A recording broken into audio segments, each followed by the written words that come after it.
Bueno, damos gracias a nuestro Dios y hoy tenemos la grata bendición de poder escuchar la exposición de la palabra del Señor en los labios de una queridísima hermana que no necesita presentación en medio nuestro. Yo quiero que me ayuden a invitar a mi querida hermana Leti con un fuerte aplauso, a darle la bienvenida para que el Señor hoy seguramente estén atentos a lo que Dios tiene que decirnos como iglesia. Dios les bendiga.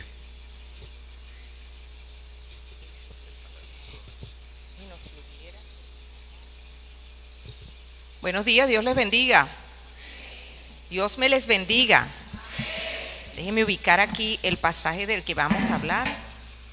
Hoy les traigo en el nombre del Señor Jesucristo un pasaje que ha sido de mucha edificación para mi vida y así espero que sea para todos ustedes. Vamos a orar. Padre, en el nombre de nuestro Señor Jesús, venimos delante de ti, en dependencia, Señor, de ti, Dios mío, a reflexionar en tu palabra, Dios. Es maravillosa ella, es una riqueza, es un tesoro, Señor, y de ese tesoro sacamos cosas nuevas, cosas viejas, pero todas buenas, todas enriquecedoras para nuestra vida. Gracias te damos, Señor, en Jesús. Ayúdanos y háblanos. Amén y amén. Hace muchos años, mi familia y yo emprendimos un viaje. En ese tiempo teníamos carro y el carro estaba en buenas condiciones y decidimos emprender un viaje para Mérida. Una vez que estábamos en Mérida, el que manejaba el carrito era mi hermano. El carro era mío, pero a él le daba nervios que yo manejara. Y bueno, para mí era más cómodo también que manejara él. Entonces, bueno, llegamos hasta Mérida y una vez que estamos en la ciudad de Mérida empezamos a inventar y decimos, estaban mis hijas, estaba mi mamá, mi hermano y yo, y de repente decimos, vámonos para Jají. Jají es un pueblo muy famoso en el estado Mérida que queda muy, muy, muy alto en las montañas. Y nosotros decidimos irnos para Jají en ese carro y mi hermano iba manejando. Cuando íbamos por la carretera, todas las mujeres que íbamos en ese carro con él, mirábamos a nuestro alrededor y veíamos los más extraordinarios y hermosos paisajes. De verdad fue un viaje muy, muy, muy inolvidable. Pero cuando llegamos a Jají, que ya estamos todas emocionadas allá arriba, usted sabe cómo somos las mujeres, ¿no? Que nos emocionamos y bueno, pues, ¡ay, qué bello! Mira aquella belleza y mira aquel paisaje. De repente mi hermano nos dice, ¿les gusta Jají? Sí, nos encanta. Mírenlo bien, mírenlo muy bien, porque es la última vez que yo les manejo hasta acá. Porque él no había disfrutado de los paisajes. Él no había disfrutado de lo que nosotros habíamos disfrutado, porque estaba distraído precisamente manejando. En ese camino hacia Jají, nosotros observamos una fuente hermosa. Usted la puede googlear cuando terminemos.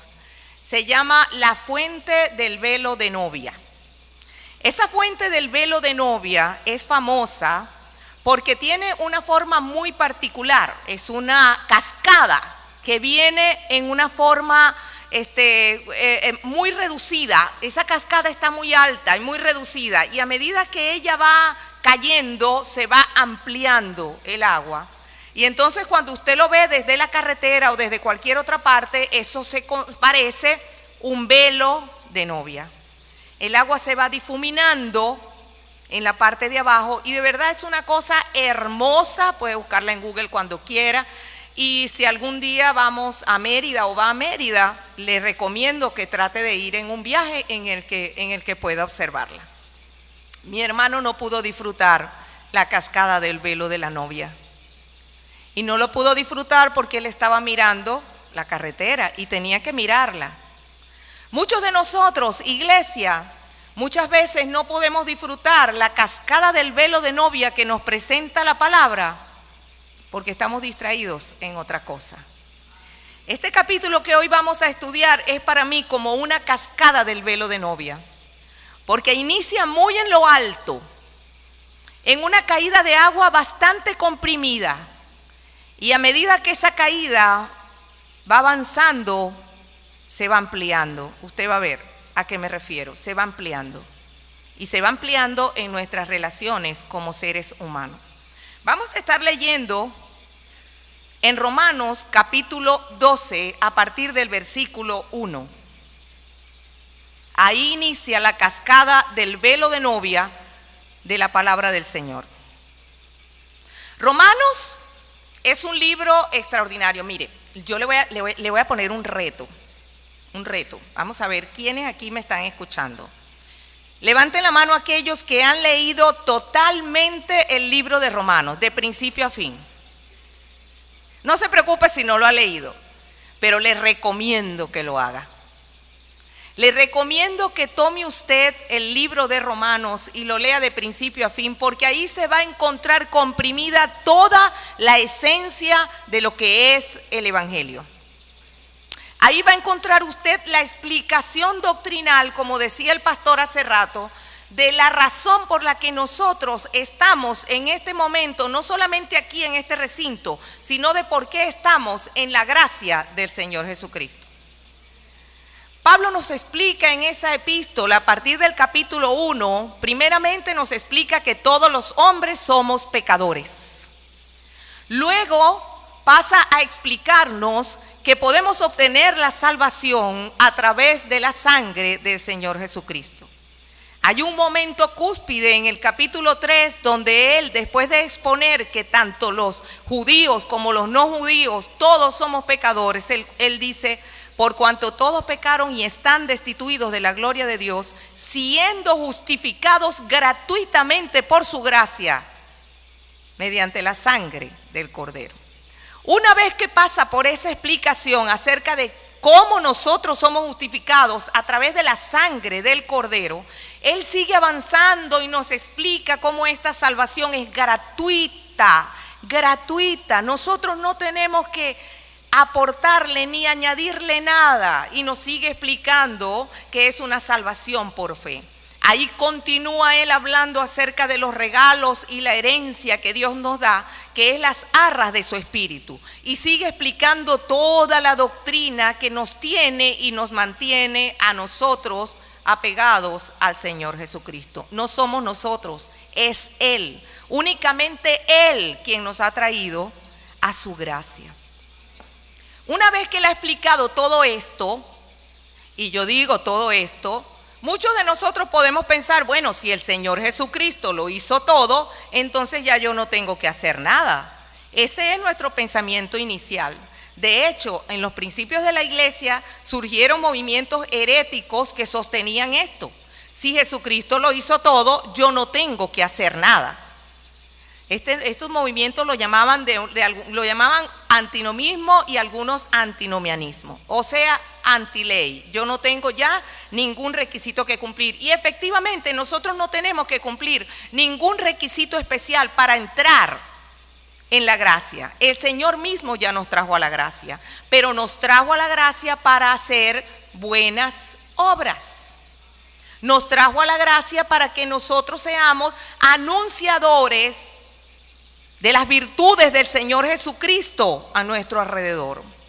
Y muchos de nosotros hemos caído en el reduccionismo de creer que anunciar a Jesucristo es solamente decirle a la gente: Jesucristo te ama, Jesucristo te quiere salvar, o leerle las 4 leyes espirituales. Dios es un Dios de gracia, somos pecadores, Jesucristo nos salva, y si tú recibes a Jesucristo eres salvo. Pero mire, anunciar las virtudes del Señor Jesucristo no es solamente eso.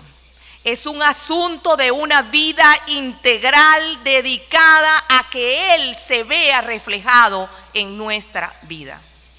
Que la gente que está a nuestro alrededor, conocidos o desconocidos, de alguna manera en nuestra actitud, en nuestras miradas, en nuestras palabras, en nuestro salir, en nuestro entrar, en todo lo que nosotros hagamos, en nuestro laborar, en todo momento debe verse Jesucristo reflejado en nosotros. ¿Cómo lo haría Jesucristo? ¿Cómo trabajaría Jesucristo? ¿Cómo laboraría Jesucristo? ¿Cómo aconsejaría Jesucristo? ¿Cómo hablaría Jesucristo? Por esa razón, yo los traigo hoy a este capítulo, Porque como les decía, en el libro de Romanos, Pablo nos hace esa explicación. Vuelvo a recomendarle, léalo completo porque es un tesoro que tenemos allí y ahí está resumida toda la verdad de la Biblia. Entonces fíjese bien, cuando él llega al capítulo 11, que ha desplegado toda esa maravilla doctrinal a las personas, él culmina de la siguiente manera: porque de él y por él y para él son todas las cosas, a él sea la gloria por los siglos, amén. Ahí parece como que había cerrado ya la carta, la epístola, porque él dice, a él sea la gloria por los siglos, amén. Parece que ahí terminó. Pues no, ahí no terminó. Ahí es donde él retoma el asunto y dice, ¿y qué hacemos nosotros con esto? ¿Cómo se come esto en la vida diaria? ¿Cómo se digiere esto para una iglesia y para un cristiano? Y empieza a traernos al lenguaje que nosotros entendemos, el del día a día, el de la práctica. Empieza a traernos las respectivas recomendaciones, que es lo que yo llamo la cascada del velo de novia, porque son unas recomendaciones que empiezan en lo alto, en una forma comprimida, y luego se van extendiendo al resto de nuestras vidas. Vamos a iniciar leyendo en el versículo 1, Romanos 12:1, dice así: así que, hermanos, os ruego por las misericordias de Dios que presentéis vuestros cuerpos en sacrificio vivo, santo, agradable a Dios, que es vuestro culto racional. Fíjese bien que nos dice que presentemos nuestros cuerpos. Cuando nos dice Pablo, recuerde que ya él había terminado con la parte doctrinal y aquí entró en la parte práctica, lo que llaman la aplicación. Cuando uno está estudiando hermenéutica y homilética y todas esas cosas de exposición bíblica, le dicen, no solamente usted va a hablar de la doctrina, sino que tiene que hablar de cómo aplico eso a mi vida diaria, cómo traigo esto a mi vida, a mi familia. Entonces ahí empieza él con la aplicación. Lo primero que tenemos que hacer es presentar nuestros cuerpos. Pero no solamente esto, carne.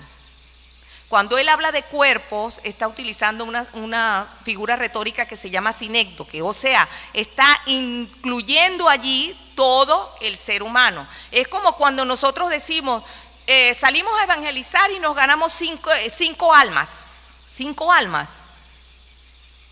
¿Qué es eso? Todos entendemos que 5 almas son 5 personas, porque no es solamente las almas las que salieron de allí. Las personas completas fueron convencidas de que recibieran al Señor Jesucristo. Entonces él dice, presenten vuestros cuerpos en sacrificio vivo, santo, agradable a Dios, que es vuestro culto racional. Yo me puse a investigar, cuando me invitaron a dar esta predicación, yo me puse a investigar ¿qué es este culto racional? Y encontré por allí en un comentario bien interesante que esta palabra culto es la palabra griega latreia, que significa un servicio sagrado. Esta palabra aparece solamente 5 veces en la Biblia con esta. Aparece en Juan 16:2, en Hebreos 9:1 y 6 y en Romanos 9:4. Y en todas las ocasiones esta palabra significa un servicio sagrado para Dios. Porque hay otros tipos de servicio, el servicio que nosotros le brindamos a otras personas, de lo cual vamos a hablar más adelante. Pero en este momento, en la parte cúspide de la cascada, el versículo nos dice que nosotros presentemos nuestra vida en sacrificio vivo, santo, agradable a Dios, en un culto o en un servicio sagrado para Él. Me encanta la convocatoria que tenemos en este momento acerca del altar familiar, porque precisamente a eso creo yo que se refiere ese servicio sagrado, de culto sagrado, donde nosotros llegamos delante de la presencia de nuestro Dios a manifestarle no solamente nuestras necesidades, sino a manifestarle en familia que nosotros lo amamos, que nosotros le servimos, que nosotros lo deseamos, que nosotros nos queremos comunicar con Él. Porque ¿cómo decimos nosotros que amamos a Dios si no queremos hablarle? Imagínese usted un novio que llega a visitar a su novia Y cuando ella se acerca, él le dice, no, chapa allá, quiero ver la televisión. Ahí ella se empieza a poner cabezona. Y después llega alguien a la casa y este caballero empieza a conversar con esa tercera persona y con la novia no habla. Ahí la muchacha se empieza a poner cabezona y dice, ¿de verdad tú me quieres? Porque si no quieres ni siquiera hablar conmigo, entonces algo raro está pasando aquí. Nosotros los creyentes le decimos al Señor que lo amamos, le decimos al Señor que lo necesitamos, pero de verdad llegamos nosotros, tenemos deseo o por lo menos la disciplina de llegar delante de su presencia diariamente como deberíamos a expresarle nuestro amor y nuestras necesidades. Presentad vuestros cuerpos en sacrificio vivo. No significa eso que usted tenga que estar de rodillas. No significa eso, no, porque hay que sacrificarse unas chapitas en las rodillas. Eso es lo que me voy a poner. No. Lo que nos está diciendo es que tenemos que buscarle con un corazón deseoso de Él. Al principio a lo mejor nos va a resultar difícil la disciplina. Al principio nos va a resultar difícil a lo mejor dejar de ver la serie o la novela o la cosa que estamos viendo ahí en la televisión cuando llega el momento del devocional familiar. Le digo, se lo garantizo, pero es necesario tener en el Señor esa disciplina de poderse reunir para hacerlo. Nosotras, cuando el pastor convocó, yo no levanté mi mano porque nosotras tenemos la costumbre de hacerlo a las 10 de la noche y no sé si las muchachas irán a estar en disponibilidad para cambiarlo a las 9:30, porque bueno, sí, ¿verdad? Entonces tenemos una alarma en el teléfono y cuando esa alarma suena a las 9:58 de la noche, ya nosotros sabemos que cada una, sea lo que sea que esté haciendo, tiene que dedicarse a reunirse para hacer un corto devocional donde le expresamos al Señor nuestras necesidades, las necesidades de nuestra familia. Llevamos delante del Señor todos los nombres de los familiares que podemos recordar y los que no podemos recordar, las necesidades de la iglesia, etcétera. Y de ahí en adelante, ahí nos dispersamos otra vez. Cada quien a hacer lo que estaba haciendo. Generalmente las muchachas a esa hora todavía están trabajando y yo, bueno, vagueando por allá. Entonces, cada quien a lo que estaba haciendo inicialmente. Pero no solamente esto, a esto nos convoca el Señor. También nos convoca a tratar de buscar esa intimidad con Él. Un rato a solas con Él va a ser de gran utilidad para que nosotros podamos abrir nuestros ojos y ver las realidades de las cosas que a veces nos confunden y a veces no entendemos. En algunas oportunidades llegamos a un lugar y una persona la vemos conversando con otra y pensamos, ay, aquel está hablando mío, seguro que está hablando mío. Y en realidad esas personas ni siquiera se recordaron de que tú habías entrado, pero nosotros somos los que nos llenamos como de un sentimiento defensivo que nos hace creer que el mundo o que las personas o que lo demás está en contra de nosotros. Cuando nosotros llegamos delante del Señor y presentamos delante del Señor esa necesidad o cualquier otra necesidad que tengamos o cualquier otra conflicto, tristeza, momento de dolor, de impotencia, etcétera, etcétera, lo presentamos delante del Señor. El Señor nos va dando a nosotros esa paz que sobrepasa todo entendimiento. Su palabra dice, por nada estéis afanosos, sino sean conocidos delante de Dios vuestras peticiones en toda oración y ruego con acción de gracias, y la paz de Dios que sobrepasa todo entendimiento guardará vuestros corazones y vuestros pensamientos en Cristo Jesús. Otra forma de presentar nuestros cuerpos en sacrificio vivo, fíjense que la misma palabra lo está diciendo, es un sacrificio vivo. Es un sacrificio, no crea que es que, no, yo solamente leo la Biblia cuando tengo ganas. No. A veces va a tener ganas, a veces no va a tener ganas.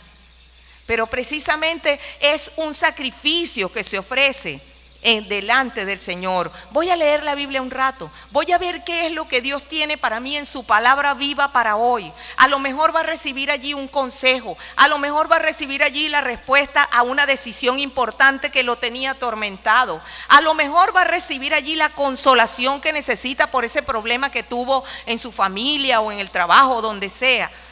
Pero si nosotros no nos acercamos a la Biblia, mis hermanos, el Señor no nos la va a meter como inyección ni como suero, no. Somos nosotros los que tenemos que buscar leer su palabra. Yo no le estoy diciendo que practiquemos un legalismo de que todo el día vamos leyendo la Biblia. No, no, no. Un ratico, una disciplina de que nosotros un rato nos acerquemos a su palabra. Puede leer un capítulo, puede leer 2, puede leer un versículo, puede leer 5, puede leer 3 capítulos. En mi caso, particularmente acostumbro leer unos 3 o 4 para poderla completar en todo el año. Pero eso no es una norma. El asunto es que tenemos que estar en contacto con la Biblia. Deuteronomio 17:17 dice que los reyes tenían que tener una copia del libro de la ley y tenían que leerlo todos los días mientras estuvieran vivos. Entonces, si aquello era efectivo para aquellos reyes, para que no se olvidaran de cumplir esa palabra, para nosotros también es efectivo. Una vez que cumplimos esa parte, que nosotros nos acogemos a la parte alta de la cascada del velo de la novia, allá arriba nosotros miramos hacia el Señor, entonces empiezan a fluir otras cosas, otras realidades de las que nosotros a lo mejor ni siquiera nos habíamos percatado. Mire, yo le voy a decir algo, mis hermanos. Una de mis oraciones al Señor casi siempre es: Señor, dame ojos que vean y oídos que oigan. ¿Usted cree que el Señor Jesucristo decía, el que tiene oídos para oír, oiga? ¿Lo decía por gusto y varias veces? No, es que mire, mis hermanos, nosotros tenemos ojos que ven y oídos que oyen, pero cuando esa información entra en nosotros, a veces la interpretamos como no es, como no es. Y es esa la razón por la que a veces nos intoxicamos con conflictos, con problemas, con situaciones, con otras personas que ni siquiera se acuerdan de que nosotros existimos. Y nosotros creemos que están hablando mal de mí, que no sé qué, y aquellos que están allá, y no sé cuándo, y nos llenamos de esas cosas, y al final terminamos peleando con la gente, con los vecinos, con los compañeros de trabajo, con quien sea, y las otras personas a lo mejor ni siquiera estaban pendientes de eso. Entonces, por eso es que uno tiene que decirle al Señor: dame ojos que vean y oídos que oigan, para estar de verdad percibiendo la realidad, percibiendo lo que está sucediendo, no con la confusión, no en esa forma, en medio de la angustia, como el pastor nos ha enseñado, en medio de la depresión. A veces uno se encorva y empieza a mirarse a uno mismo como que fuera una víctima de todo el mundo.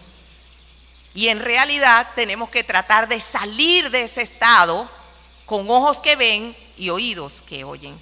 Luego la segunda parte de la cascada nos dice: no os conforméis a este siglo, sino transformaos por medio de la renovación de vuestro entendimiento, para que comprobéis cuál sea la buena voluntad de Dios, agradable y perfecta. Mire, esta palabra dice: no os conforméis a este siglo, sino transformaos. Viene del griego sistematicés. O sea, no te sistematices. No te llenes del sistema de pensamiento del que te bombardea el mundo. No pienses como el mundo piensa. Cuando nosotros nos mencionan la palabra éxito, con sinceridad, ¿qué viene a nuestra mente? Éxito, dinero, poder, fama. Cuando nos dicen mencióname una persona exitosa, inmediatamente pensamos Messi. Tiene plata y juega bien y es famoso. O cualquiera otra de esas personas se nos viene a la mente. Pero resulta que en la palabra nosotros encontramos que el éxito a lo mejor no está asociado ni con dinero, ni con fama, ni con poder, sino con justicia, paz y gozo en el Espíritu Santo. Así es.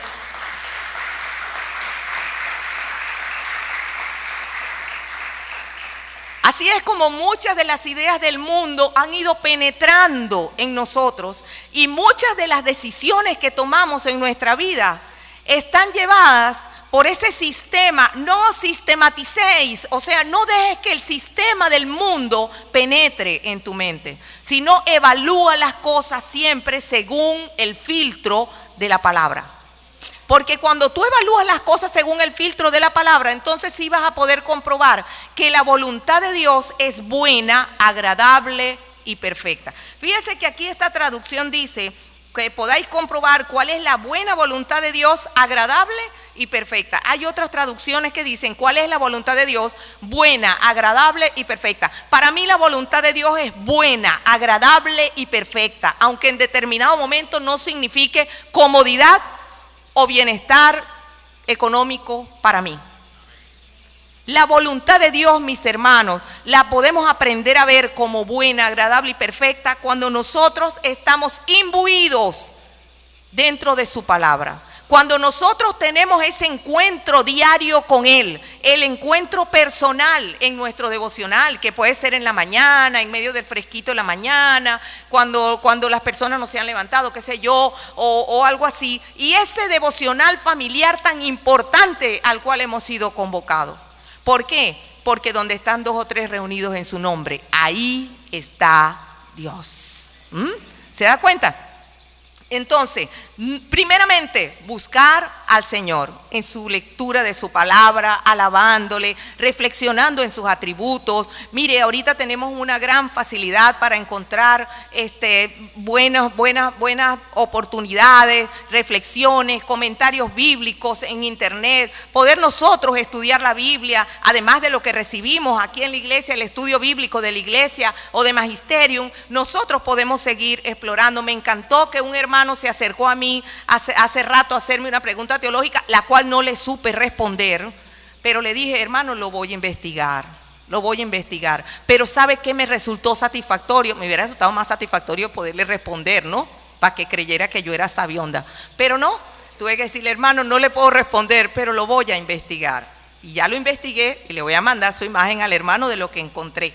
¿Ve? Entonces, eso me encanta. A mí me encanta que la persona tenga esa gana, esa curiosidad, ese deseo de estudiar la palabra, y lo que no entiende llama, pregunta, consulta con otras personas para poder seguir adelante en su búsqueda de la palabra. Porque como dice la palabra, que esta mañana lo leímos allí en la clase de adultos, la suma de tu palabra es verdad. La verdad la vamos a encontrar en la palabra de Dios. Ahí es donde está la suma de la palabra de Dios. Esa es la verdad. Una vez que nosotros miramos a lo alto de la cascada y empieza esa cascada a ampliarse y empezamos, nuestros ojos se van abriendo, nuestros oídos se van abriendo para poder ver y escuchar las realidades como son, nos encontramos la siguiente parte de la cascada que dice: digo pues, esta no nos gusta mucho, mire.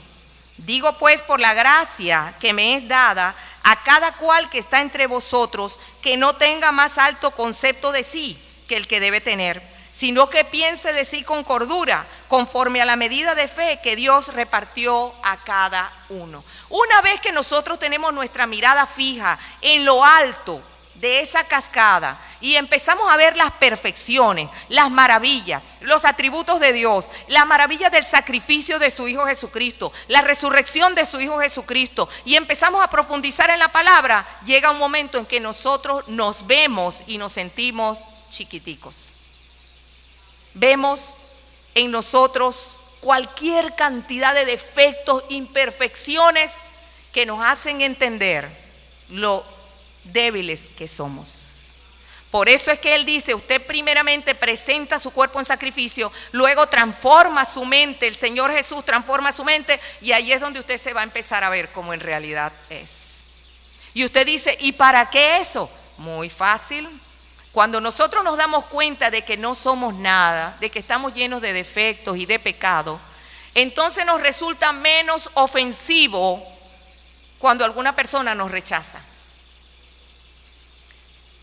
Nos resulta menos ofensivo. Una de las situaciones que más molestan al ser humano es que otra persona te rechace. Pero cuando tú ves que tú sí tienes razones para ser rechazado, entonces ya no te molesta tanto. Entonces ya no te ofendes tanto. Sino que dices: sí, ¿por qué me rechaza? ¿Y por qué no? ¿Por qué no? ¿Por qué no le voy a caer mal?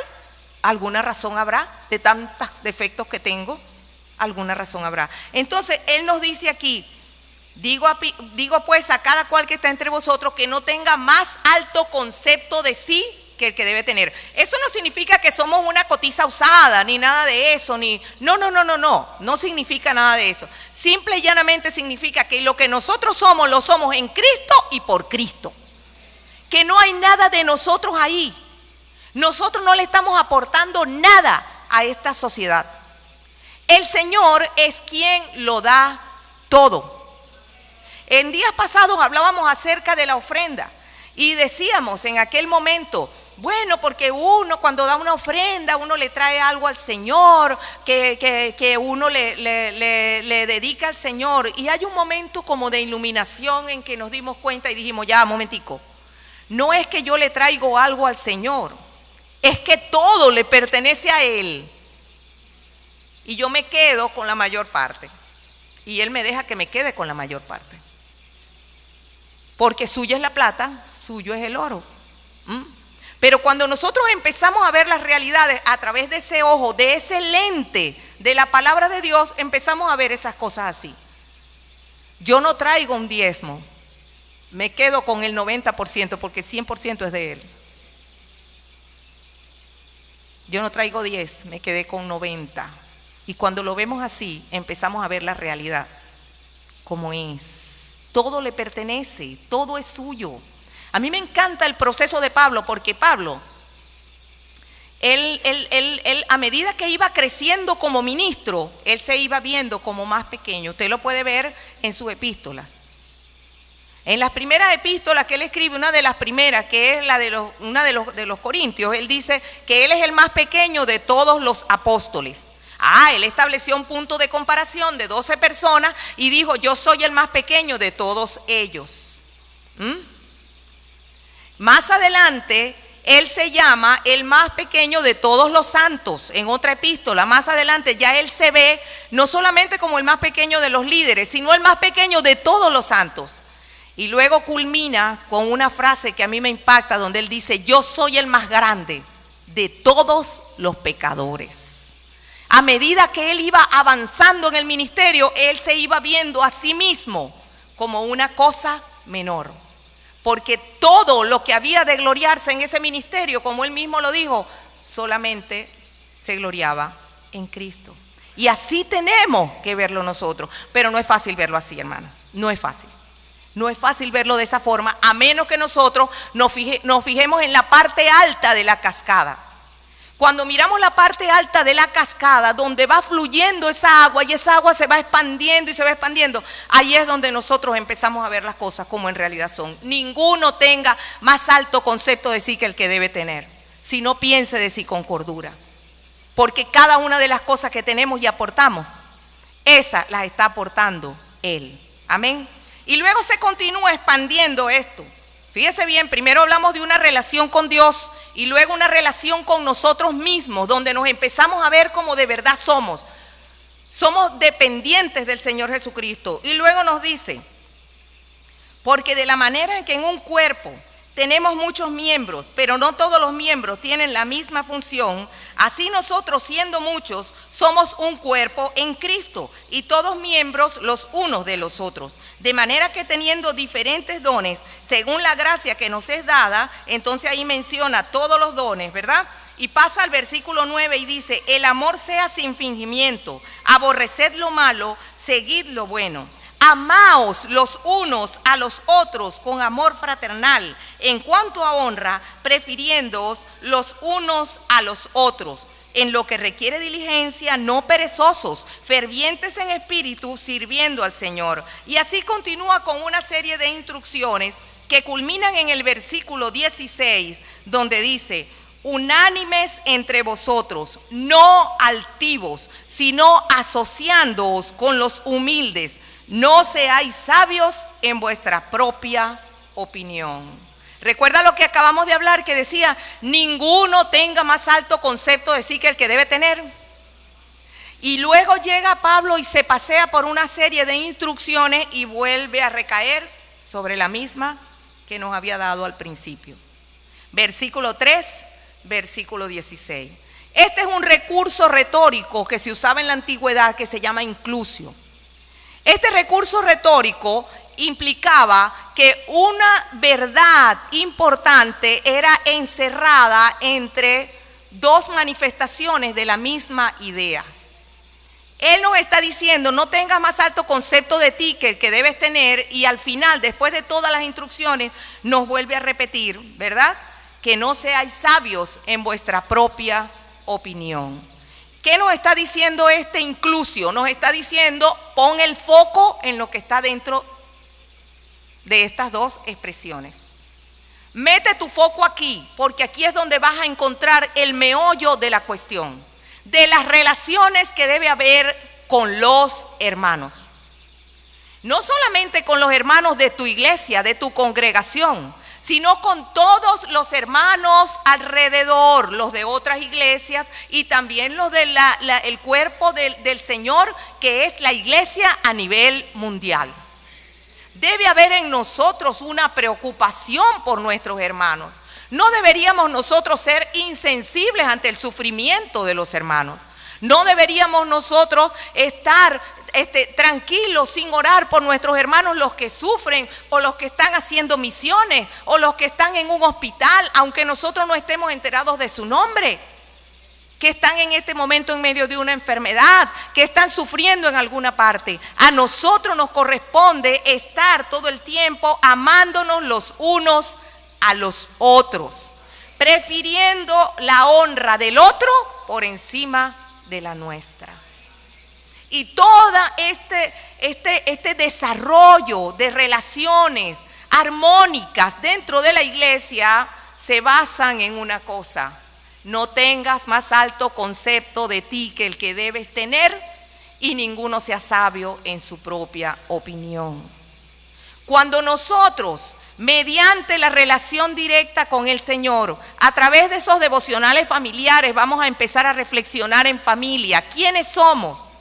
Yo no soy importante, yo no soy nadie. A mí me encanta el ejemplo que ponía el pastor, ahorita tiene un tiempo que no lo dice, pero siempre me quedó en mi mente, que decía, si una persona se muere, ¿qué cree que va a pasar al día siguiente? Todo va a seguir normal. Nos resulta difícil imaginarnos. Si yo me muero, ¿qué va a pasar mañana aquí en la iglesia? Va a quedar normal. Algunos llorarán, otros se sentirán mal, pero al día siguiente hay que seguir con la vida, hay que venir, hay que limpiar la iglesia, hay que pasarle un trapito a la silla, hay que predicar, hay que seguir anunciando al Señor. ¿Por qué?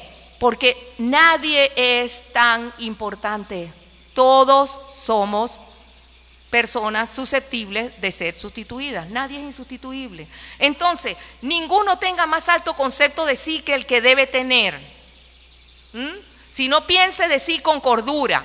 Cuando pensamos de nosotros con cordura, cuando nos vemos de verdad como somos, mire, le digo una cosa, ya no lo van a ofender fácilmente.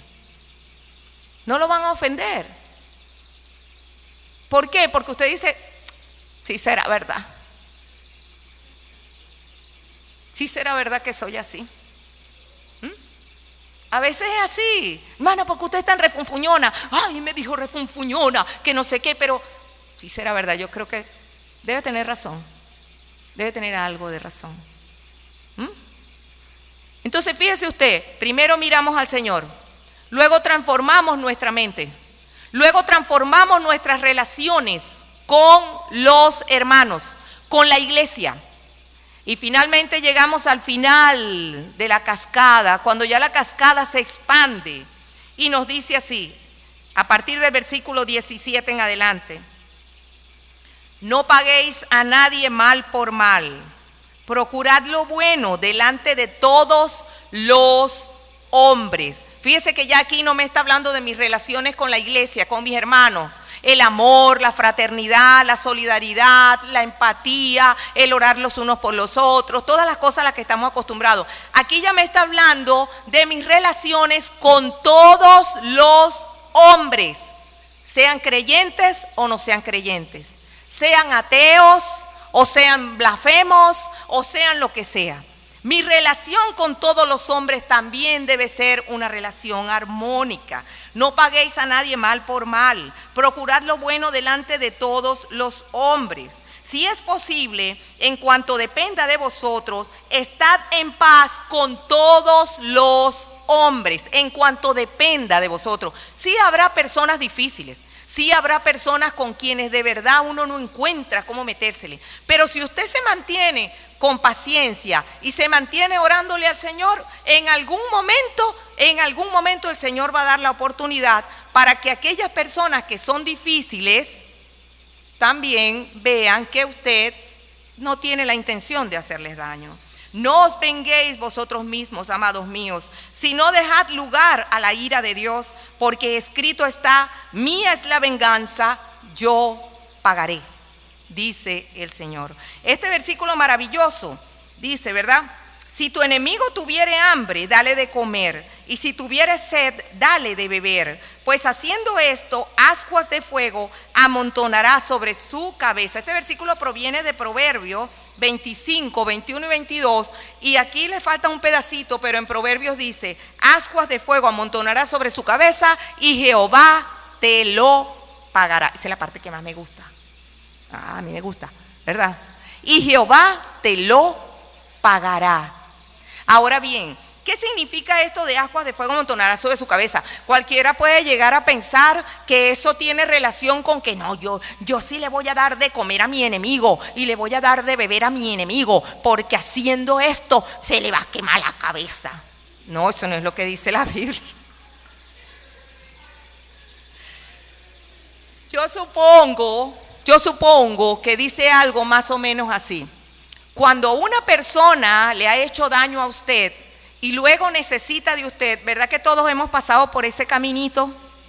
Esa persona necesita un favor y usted le hace el favor con la mejor de las actitudes. No es esta actitud. Y necesita eso. No. Con la mejor de las actitudes, usted le hace el favor. Se va a encontrar que esa persona se siente avergonzada. Se siente avergonzada, y entonces por eso es que dice: ascuas de fuego amontonará sobre su cabeza, porque se sonroja, se enrojece de la pena, porque tú no le respondiste de la forma como esa persona esperaba. Le voy a contar una situación que me aconteció no hace mucho, porque yo les había dicho a ustedes que había en el trabajo, a nivel laboral, porque esto tiene que ver con nuestras relaciones a nivel vecinal, laboral, familiar, con las personas no creyentes. Había una persona que por razones que no entiendo, a lo mejor un chisme, qué sé yo, no sé. Esta persona era mi jefe y me dejó de hablar y me intentó perjudicar varias veces, mandando informes a Caracas y toda la cosa, pero siempre el Señor me guardaba. Y pasaban los tiempos y ella salió del cargo de jefe y continuaron las cosas. Una vez el Señor me indica a través de una prédica, recuerdo en la célula, una persona que invité para la célula. Por cierto, aprovecho a hacerle propaganda a la célula. Abra célula en su casa, hermano. Eso es importante. Bueno, entonces una persona predicó y el Señor me indicó que yo tenía que buscar a esa persona y hablarle. Y yo, ya va, yo tengo que buscarla. Yo tengo que hablarle. Señor, pero tú sabes que yo no me metí con ella. Ella fue la que... No. Bueno, y entonces arranqué esa misma semana. Dije, si dejo pasar una semana, esto no va a prosperar porque se me va a enfriar el cuerpo. Y estaba asustadita. Y entonces agarré y fui, el Señor me dio el tema de conversación y me metí en la oficina de esa persona y conversé con ella. Pues resulta que hace aproximadamente unos 2 o 3 meses me contratan en una universidad para dar una clase, para dar un seminario doctoral. Y cuando me pasan la lista de los estudiantes, ¿quién es la primera florecita que encuentro? Y yo dije, ¿verdad? Porque claro, ahí hablamos y tal y la cuestión y conversamos, pero yo sé que todavía no le caigo bien. Entonces yo dije, bueno, se irá a retirar o irá a pedir cambio de sección, yo no sé qué irá a hacer, vamos a ver. Y los compañeros de trabajo que conocen de aquellos tiempos, hace años, antes de la pandemia, cuando ella intentó perjudicarme y mandaba informes y tal y la cuestión, los compañeros de trabajo me decían, profe, ráspela, profe. Y yo no, pero ya va, espera, vamos a ver, porque de verdad yo tenía una impresión de que era una persona un poco mediocre con las cosas que hacía. Esa era mi impresión. ¿Por qué? Porque yo tenía más alto concepto de mí que el que debía tener. Y yo pensé, si ella es enemiga mía, ella es la mediocre. Ella es la mediocre, decía yo, porque no sabe ser jefe, porque no sabe dar órdenes. Bueno, dése cuenta. Entonces, bueno, empecé a dar mi seminario. Mire, mis hermanos, ¿cuál no es mi sorpresa? Los trabajos de esa mujer eran excelentes, excelentes. Y ahí le puse su 20.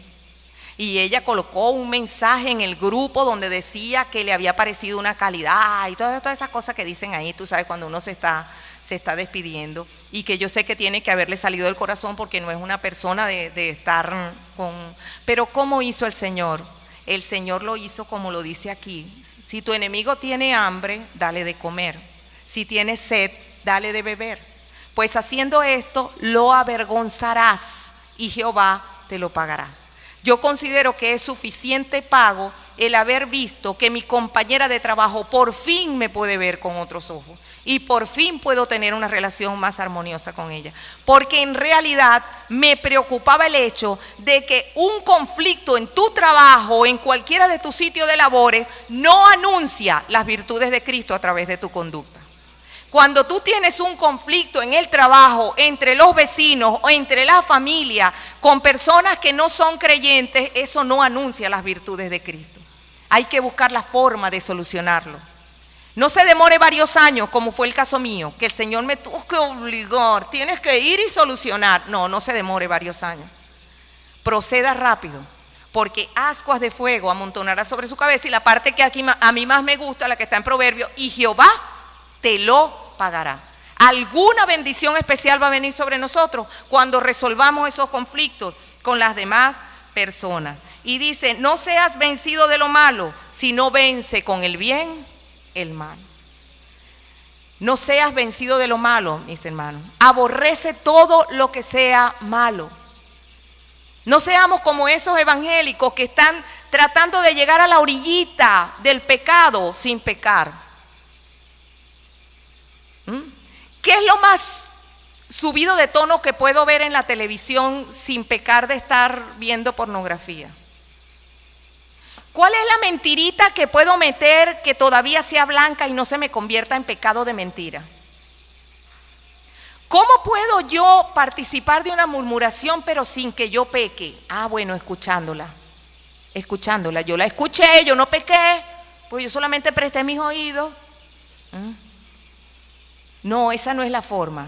Nosotros tenemos que aborrecer lo malo, vencer lo malo con el bien, vencer la tentación que siempre va a estar presente en nosotros con la búsqueda de la cúspide de la cascada, el Señor. Y de esa cúspide de la cascada, de nuestra relación diaria con el Señor, de ese reunirnos un ratico con Él, algo se nos pega. Algo se nos pega, porque mirando como en un espejo la gloria de Dios, somos transformados de gloria en gloria como por el Espíritu del Señor. Cuando usted se junta con una persona, usted se le pega algo, se le pega el acento, se le pega la forma de hablar. A veces usted empieza a asumir en su vocabulario palabras que esa persona dijo. Nosotros hemos aprendido mucho vocabulario con el pastor. A veces nos encontramos a nosotros diciendo palabras que son del pastor, que la escuchamos. ¿Pero por qué? Porque nos hemos juntado, hemos escuchado su discurso y sabemos palabras que le añaden elegancia a tu forma de hablar. Cuando tú te juntas con alguien, algo se te pega. Cuando te juntas con el Señor Jesucristo, lo bueno se te pega. Amén. Es así.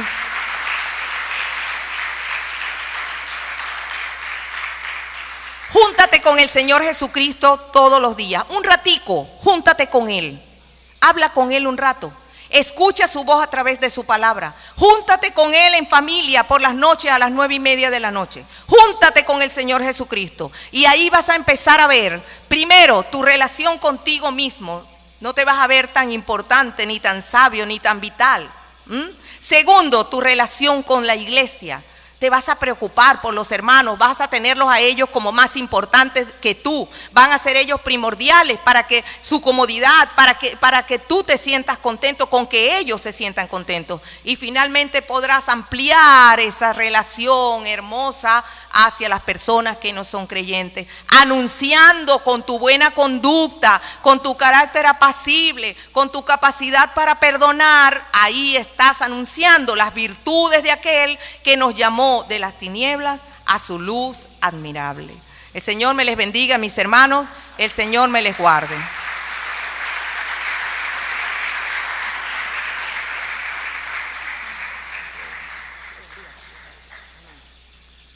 Sí, Señor. Aplauda fuerte la grandeza de nuestro Dios.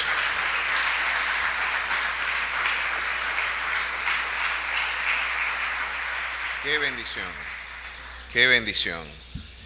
Náguara, yo creo que por acá. Sí, ahora sí. Qué bendición. Bueno, siempre es grato. Cuán edificante. ¿A cuántos Dios les habló? Oye, ciertamente Dios habló y doy gloria a su precioso nombre. Qué oportunas palabras para un momento en nuestra desgastada condición emocional. Recordar que no es conformándonos a este siglo que podemos vencer. Tenemos que transformarnos en la renovación de nuestro entendimiento para lograr comprobar esa buena voluntad que es agradable y es perfecta. Pues damos gloria al nombre de nuestro Dios y no hago sino recordar, porque creo que el Señor está hablando y creo que habló profundamente a mi vida a través de este sermón. Sabe que de alguna manera nuestro esfuerzo espiritual siempre tiene que estar orientado a que cuando estemos bajo profundas presiones, el exudado de nuestro quebranto pueda comunicar a Cristo. Una manzana o una naranja bajo presión va a dar jugo de naranja. Un limón bajo presión va a dar jugo de limón. Y cualquier fruto sujeto a la presión va a exudar su propia naturaleza. Yo creo que nuestro carácter es un reflejo de nuestra intimidad y comunión con Dios, es cierto. Y tenemos que ejercitar esas verdades, porque ni el más sublime mensaje, ni el más elegante sermón, ni el más incluso encumbrado esfuerzo teológico podrá ser fecundo de usted no enmarcarlo en el contexto de una vida de santidad. Es quizás el elemento más persuasivo de la evangelización, es la conducta transformada por el poder del Espíritu Santo. Así que bueno, damos gloria a nuestro Dios por estas preciosas palabras. Y vamos a invitar a los músicos y a los funcionarios. Hoy nos sentaremos a la mesa del Señor. Hoy tendremos la grata bendición de poder conmemorar, celebrar y dar gloria y alabanza a nuestro Rey y Salvador Jesucristo por su muerte y redención, por su victoria sobre la muerte y su triunfo sobre el reino de las tinieblas. Vamos a seguir elevando clamor y adoración a su precioso nombre. Vamos a estar en pie para de esta manera orar y pedir a nuestro Dios encontrarnos aceptos delante de su presencia.